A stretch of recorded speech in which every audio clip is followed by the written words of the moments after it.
तो दोस्तों आज हम फिर से आपके लिए लेकर आए हैं देश दुनिया की तमाम ताजा बड़ी खबरें। सबसे पहली बड़ी खबर में आपको बताएंगे दोस्तों कि लोकसभा चुनाव से पहले बीजेपी को महाराष्ट्र से लगा झटका। बीजेपी विधायक की पत्नी अजित पवार की पार्टी में हुई शामिल, बीजेपी से दिया इस्तीफा।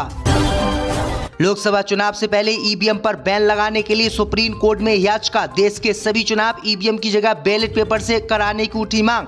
सुप्रीम कोर्ट लोकसभा चुनाव से पहले ईवीएम पर लगा सकता है बैन, मोदी अमित शाह की बढ़ सकती है चिंता। लोकसभा चुनाव से पहले बीजेपी के लिए दक्षिण राज्यों से आई बुरी खबर। इस राज्य में कांग्रेस पार्टी ने पलट दिया गेम। कांग्रेस पार्टी जीत रही है सभी सीटें, भाजपा का हो रहा है सुपड़ा साफ। बिहार में मुख्यमंत्री नीतीश कुमार ने मुसलमानों से की अपील, कहा मुस्लिम समुदाय के लोग राजद को ना दे वोट वरना करवा देंगे ये। बिहार में हिंदू मुस्लिम की लड़ाई शुरू। इससे पहले इजराइल पर हमला करेगा ईरान, कमांडर की मौत का लेगा बदला, इजराइल के छूटे पसीने। पिता मुख्तार अंसारी की मौत के बाद जेल से बाहर आने के लिए बेचैन है अब्बास। शुरू हुई कानूनी प्रक्रिया, जल्द जेल से बाहर आ सकते हैं अब्बास अंसारी।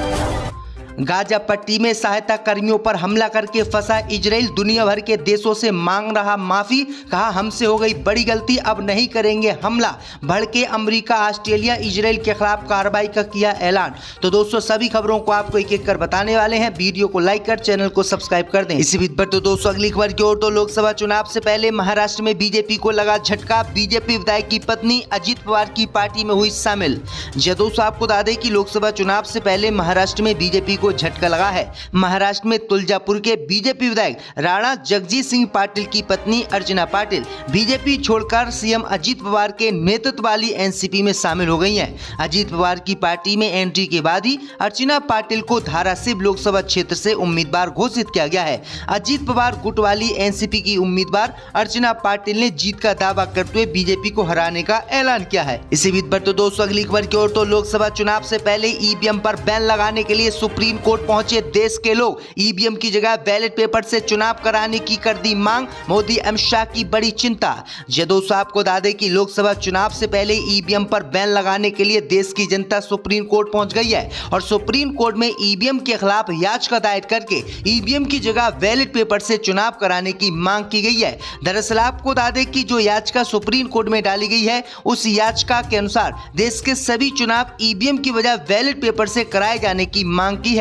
विपक्षी पार्टियां लंबे समय से ईवीएम पर सवाल उठा रही हैं और बैलेट पेपर से चुनाव कराने की मांग कर रही हैं, लेकिन अब ईवीएम पर बैन लगाने के लिए सुप्रीम कोर्ट में याचिका डाल दी गई है। अब सुप्रीम कोर्ट जल्दी ईवीएम पर फैसला सुना सकता है। आपकी क्या राय है दोस्तों, देश के लोकसभा चुनाव ईवीएम से होने चाहिए या बैलेट पेपर से, हमें कमेंट में जरूर बताएं। इसी बीच पर तो दोस्तों अगली खबर की ओर तो लोकसभा चुनाव से पहले बीजेपी के लिए बुरी खबर लाया सर्वे। इस राज्य में कांग्रेस ने पलट दिया गेम, भाजपा का हुआ सुपड़ा साफ। दोस्तों आपको बता दें कि लोकसभा चुनाव में 400 सीटें जीतने का दावा करने वाली भाजपा के लिए लोकसभा चुनाव से पहले बुरा सर्वे आया है, जिससे बीजेपी अमित शाह की नींद उड़ गई है।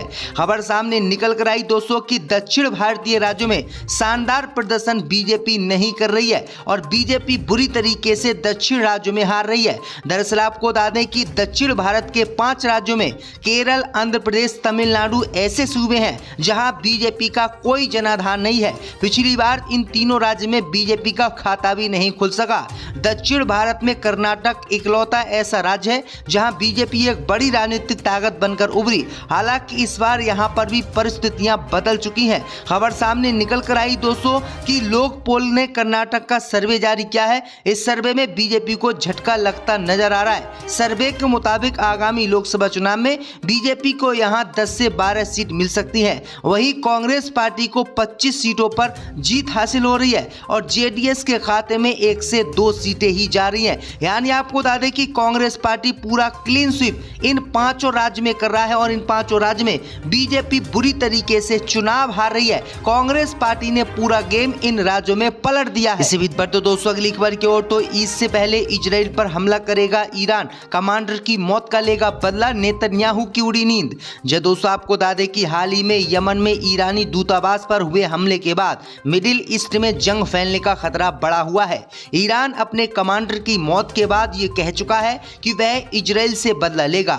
इसी बीच पवित्र महीने रमजान के आखिरी शुक्रवार को होने वाले ईरानियन यरूशलेम डे पर इजराइल के नेशनल साइबर डायरेक्टर ने एक वार्निंग जारी की है और कहा है कि इसी दिन इजराइल पर ईरान हमला कर सकता है। दरअसल आपको बता दें कि ईरान ने पहले ही कहा है कि इजराइल ने जो भी हमले हमारे कमांडरों पर किए हैं, हमारे दूतावासों पर किए हैं, उसका बदला जरूर ईरान लेगा, क्योंकि ईरान इजराइल से ज़्यादा ताकतवर है, उस पर ज़्यादा इजराइल से सेना है और इजराइल से ज़्यादा ही उसके पास हथियार है, आर्मी है, हेलीकॉप्टर है। तो ये बड़ी अपडेट आई दोस्तों कि ईरान इससे पहले इजराइल पर हमला करने वाला है। इसी बीच पर तो दोस्तों अगली खबर की ओर तो प्रधानमंत्री मोदी के सामने नीतीश कुमार ने बिहार के मुसलमानों से की अपील, राजद को वोट ना दें वरना करवा देंगे ये लड़ाई शुरू।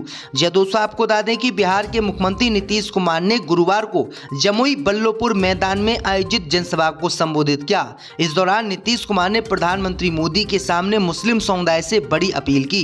नीतीश कुमार ने कहा कि पहले हिंदू मुस्लिम का झगड़ा बिहार में होता रहता था, जब से हम लोग आए हैं हमने हिंदू मुस्लिम का झगड़ा ही खत्म करवा दिया। उन्होंने मुस्लिम समुदाय के लोगों से कहा कि आप भूलिएगा मत, हम लोग जब तक हैं जब तक बिहार में झगड़ा नहीं होगा। गलती करके अगर आपने राजद को वोट दे दिया तो ये फिर से झगड़ा शुरू करवा देंगे और आपको परेशान करवाएंगे। नीतीश कुमार ने प्रधानमंत्री मोदी के सामने ही राजद पर यह बड़ा हमला बोला है। अब देखते हैं कि लोकसभा चुनाव में नीतीश कुमार को मुस्लिम समाज के लोग वोट देते हैं या फिर नहीं। आपकी क्या राय इस खबर पर हमें कमेंट में जरूर बताएं। इसी बीच पर तो दोस्तों अगली खबर की ओर तो पिता मुख्तार की मौत के बाद जेल से बाहर आने के लिए बेचैन है बेटा अब्बास, शुरू करी कानूनी प्रक्रिया। जी दोस्तों आपको बता दें कि मुख्तार अंसारी की मौत के बाद अब उनका परिवार चाहता है कि अब्बास अंसारी की जल्द से जल्द जमानत हो जाए। अब्बास अब जेल से बाहर निकलने की राह देख रहा है। ऐसी स्थिति में कानूनी प्रक्रिया तेज की जा रही है। अब्बास के अधिवक्ता केशव मिश्रा ने बृहस्पतिवार को जेल में बंद मुख्तार अंसारी के पुत्र अब्बास अंसारी से मुलाकात की और वकालतनामा पर हस्ताक्षर कराए। अब्बास की जमानत के लिए अब सुप्रीम कोर्ट में याचिका डाली जाएगी, जिससे जमानत मिलने का मार्ग प्रशस्त हो सके। अधिवक्ता ने बताया है कि अब्बास जेल में खैरियत से है, वह नियमित रूप से रोजा रख रहे हैं और खुदा की इबादत कर रहे हैं। स्वास्थ्य उनका अच्छा है, किसी तरह की परेशानी नहीं है, लेकिन पिता की मौत का गम उन्हें बेचैन बनाए हुए है। इसी बीच पर तो दोस्तों अगली खबर की ओर तो स्वामी प्रसाद मौर्य, उनकी बेटी संघमित्रा समेत 5 के खिलाफ गिरफ्तारी वारंट। लोकसभा चुनाव से पहले स्वामी प्रसाद मौर्य को डाला जाएगा जेल में।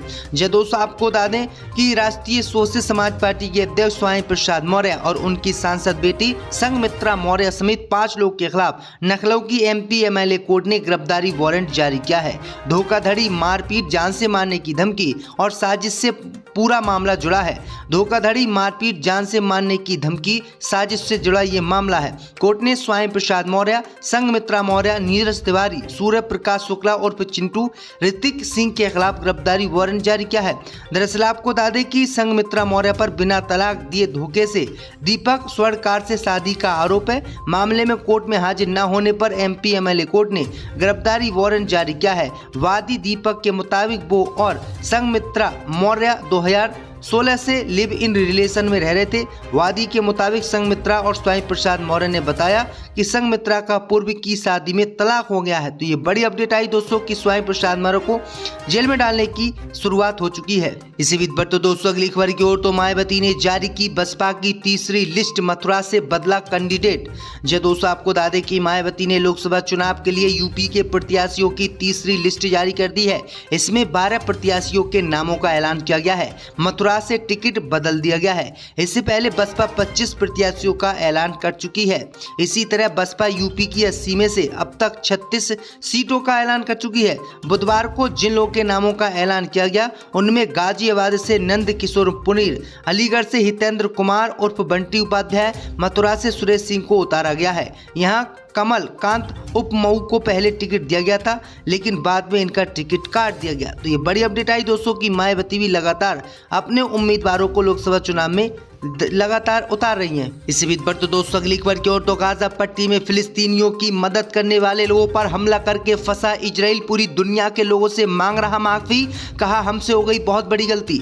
यह दोस्तों आपको बता दें कि गाजा पट्टी में फिलिस्तीनी मुसलमानों की सहायता करने वाले भारत, पोलैंड, ब्रिटेन और अन्य देशों के नागरिकों पर हमला करना इजराइल के लिए भारी पड़ गया, जिसमें लगभग 14 लोगों की मौत हो गई। अब खबर सामने निकल कर आई दोस्तों कि गाजा पट्टी में सहायता कर्मियों पर हमला करके इजराइल फंस गया है। अब इजराइल ने इन सभी देशों से माफी मांगी है और उनके सामने गिड़गिड़ाया है। इजराइल की सरकार ने कहा है कि हमने सहायता कर्मियों पर जो हमला किया था उसके लिए हम गलती मानते हैं और हमारी बहुत बड़ी गलती हो गई जो हमने हमला किया है। वहीं दूसरी तरफ अमेरिका, ऑस्ट्रेलिया इस हमले को लेकर इजराइल पर भड़के हुए हैं और इजराइल से तत्काल गाजा पट्टी में बमबारी रोकने की मांग कर रहे हैं। वहीं आपको बता दें कि इन लोगों की हत्या के बाद इजराइल ने कान पकड़ लिए हैं और इजराइल ने गाजा पट्टी में हमला रोकने का ऐलान कर दिया है। दरअसल आपको बता दें कि पोलैंड, ब्रिटेन और कई देशों के लोग गाजा पट्टी में फिलिस्तीनी मुसलमानों के लिए राहत सामग्री पहुंचा रहे थे और इन राहत सामग्री पहुंचाने वाले लोगों पर ही इजराइल ने हमला कर दिया था,